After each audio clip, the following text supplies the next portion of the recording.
My dad always said he'd pay for my college. I got accepted, took out loans to hold my spot.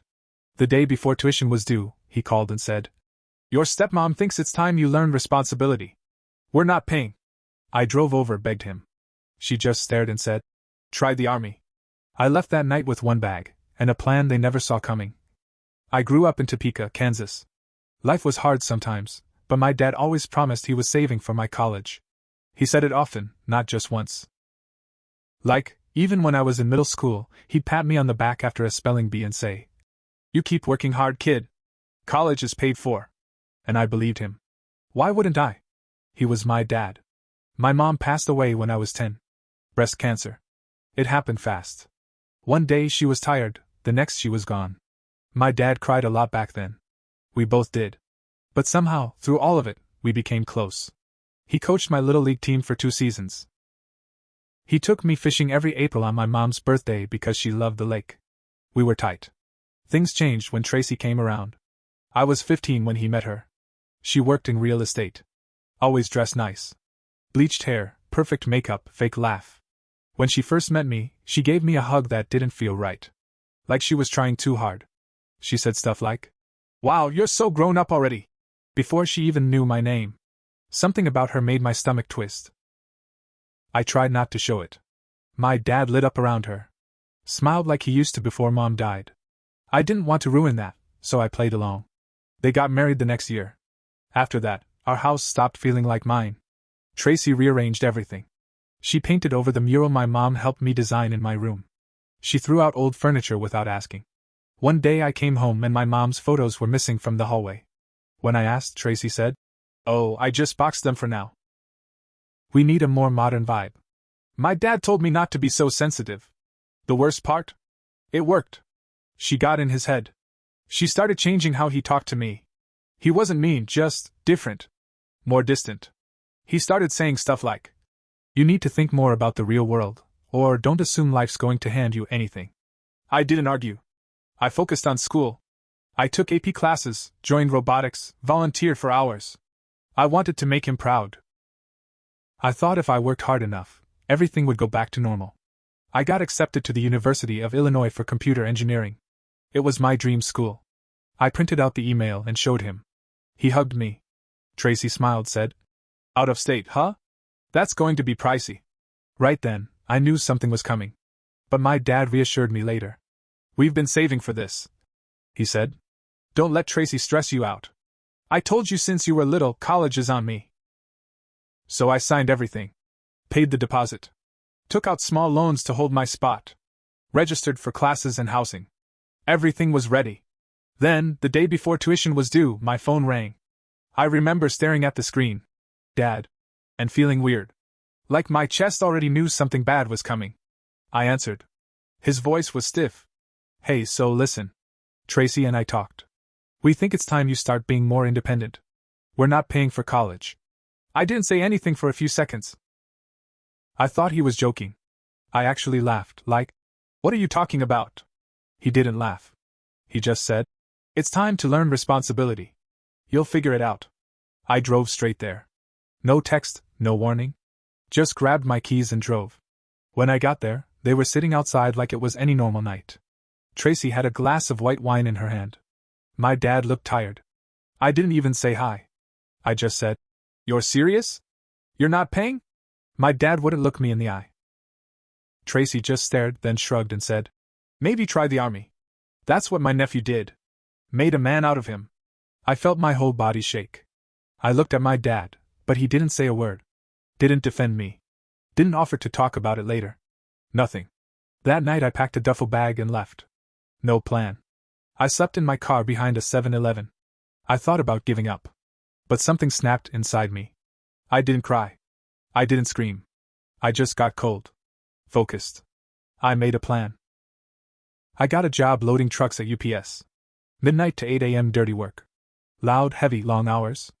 I'd sleep in my car during the day, shower at the gym, eat cheap food from gas stations.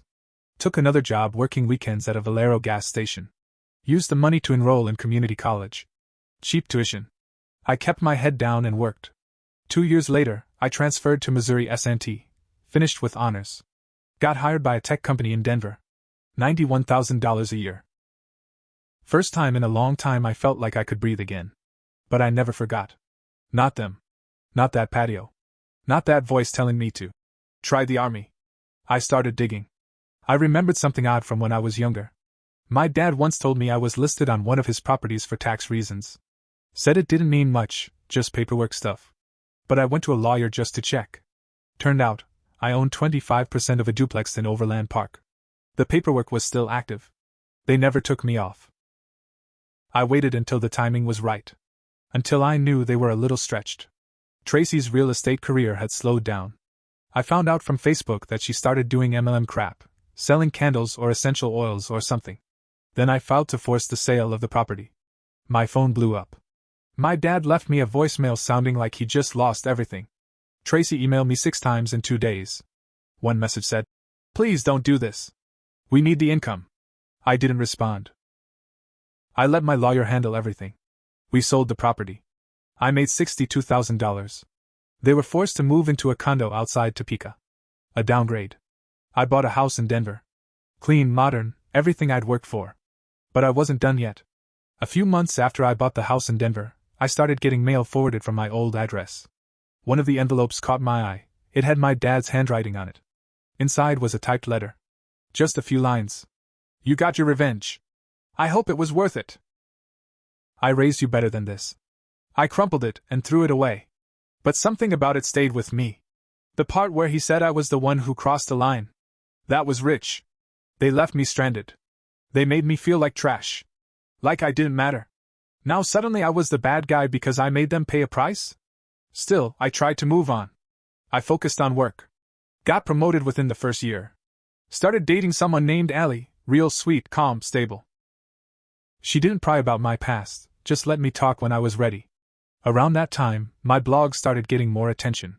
I'd started it mostly as a way to vent. I called it Thrown Out, Not Down. I told the whole story, how my dad promised to pay, then yanked the rug out from under me. How Tracy manipulated everything. I kept names out of it, but I used real details. The duplex. The wine glass. The army comment. People related to it. A few posts went semi-viral. I got emails from others who'd been betrayed by family. Some told me they cried reading it. Others said I gave them courage to walk away from toxic parents. It felt good at first. Then someone tagged me on Facebook. A screenshot of a post Tracy made. "Don't believe everything you read online. Bitter kids who didn't want to work for anything will twist the truth for attention." The comments were filled with her friends saying stuff like, "Ugh, I know exactly what you mean," and some people just love playing the victim. I didn't reply. I just saved the screenshots. A week later, someone sent me a Reddit thread. Title: "Anyone know who writes Thrown Out, Not Down?" The top comment said, "I think it's this guy in Denver." Found his LinkedIn. My heart sank. I didn't want to be doxxed. I didn't want people poking into my life. But part of me also didn't care anymore. Let them see. A few days later, Allie came over with this weird look on her face. She handed me her phone. Tracy had messaged her on Instagram. "You seem sweet. Just wanted to let you know the full story. He left out a lot. He wasn't as innocent as he claims." I felt like I'd been punched. Allie didn't believe her. But she asked me something that hit hard. "Why do they still have access to your life?" I didn't have a good answer. That night I dug deep. I started pulling everything I could find about Tracy's real estate business. I found out her license had expired.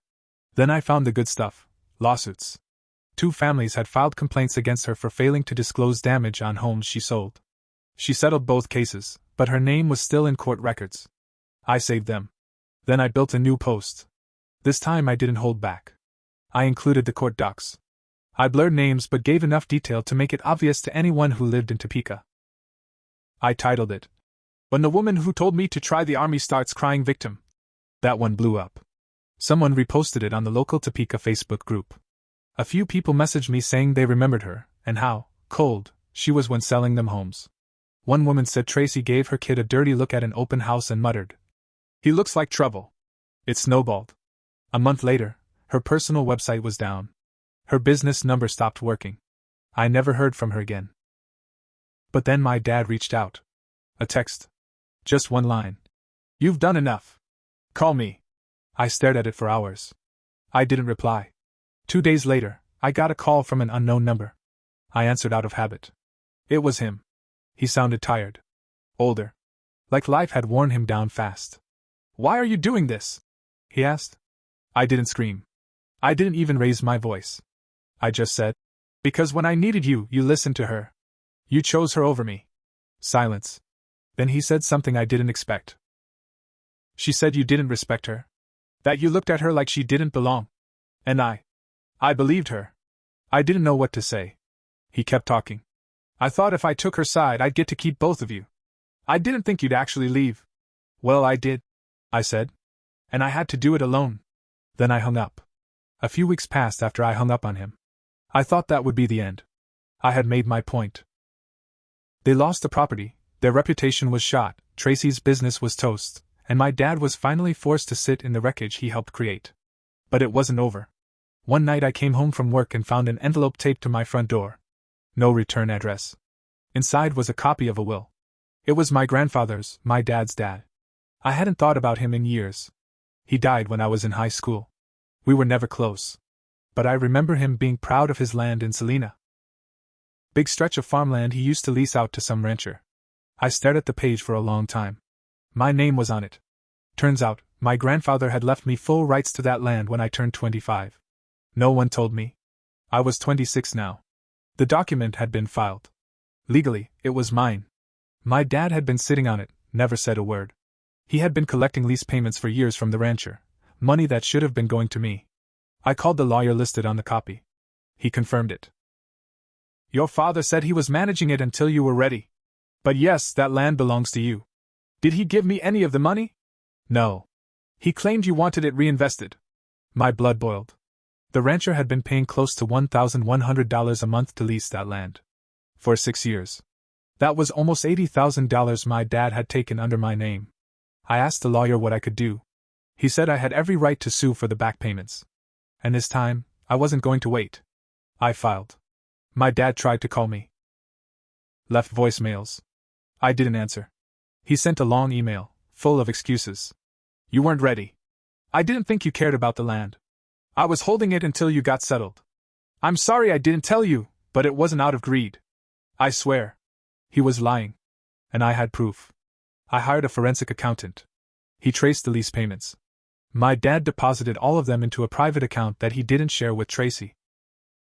He used the money to pay off their mortgage, lease a new car, and take a trip to the Bahamas 2 years ago. All while I was sleeping in my car eating gas station burritos. I forwarded everything to the lawyer. They wanted to settle out of court. My lawyer told me, "If you're willing to drag this out, we can make them bleed. Or we take a lump sum." I thought about it for a day. Then I said, "I want court." The lawsuit hit them like a truck. Tracy posted again on social media. This time it was different. She looked disheveled. The caption read, "Be careful who you trust. Especially your own stepchildren." The comments weren't kind. People were sick of her playing the victim. I stayed quiet. I let the lawyers handle it. Then one morning, I woke up to a call from a reporter. A small business section from the Topeka paper wanted to run a story about estate fraud and trust violations. I didn't give them a quote, but someone clearly leaked details. Tracy and my dad were named. By now, Tracy's social life was basically done. Her friends stopped defending her. Her Instagram went dark. Their condo went up for sale. But the biggest twist came when my dad finally showed up in Denver. I came home from work and found him waiting on my porch. He looked nothing like the man I remembered. Gray stubble. Cheap jacket. Holding a worn-out manila folder in his hands. "I came to give you something," he said. I didn't invite him in. We sat on the porch in silence for a minute. Then he handed me the folder. Inside were old family photos, ones Tracy had boxed up years ago. My mom. Me as a baby. The three of us on vacation in Branson. I looked through them slowly. "Why now?" I asked. He shrugged. "Because I kept choosing wrong. And now I don't have much left." I didn't say anything. I just handed the folder back and told him, "You can leave it on the porch." He left the folder on my porch and walked away. I stood there watching him go, holding pictures I hadn't seen in over a decade. I didn't feel peace. I didn't feel proud. I felt tired. A part of me, deep down, still wanted my dad to come through for me. Still wanted him to be the man who took me fishing and promised to pay for college. But that man died the day he let Tracy speak for him. The lawsuit dragged on another 3 months. Tracy tried to distance herself legally, but I had emails showing she knew about the lease money. She even joked once in a message. Free land, free rent, thanks to your too busy son. The judge didn't like that. We won. My dad was ordered to pay me $93,000 in back rent, damages, and legal costs. Tracy was named in the judgment and slapped with a separate tax investigation for unreported income. Her accounts were frozen while the IRS looked into her finances. I heard from one of her former coworkers that she had to sell her car and was living with her sister in Wichita. Meanwhile, my dad's bank savings were drained. I saw the court records. He had to cash out the rest of his retirement to pay what he owed me. They were broke. And still together, as far as I could tell. I didn't reach out again. I didn't need to. But I wasn't done with the land. I drove down to Salina and visited the property. I hadn't seen it since I was a kid. It was flat, dry, quiet. The rancher still had some cattle on it. He came out to meet me. You the new owner? I nodded. You keeping the lease? No, I said. I'm selling the land. He looked surprised, maybe a little disappointed, but he didn't argue. I sold it to a wind energy company 2 months later for over $300,000. I used part of that money to set up a scholarship fund at my old community college. I called it the First Chance Fund. It was for students who were financially cut off by family but still trying to go to school. No big press. No interviews. Just quiet help. I didn't tell anyone it was me. A year passed. Then one day, while waiting for my coffee at a diner, I saw her. Tracy. She was sitting alone near the back, wearing cheap sunglasses and staring into her phone. Her hair was darker now, almost gray at the roots. She looked small. Weaker. Like someone had turned down her volume. I didn't go over.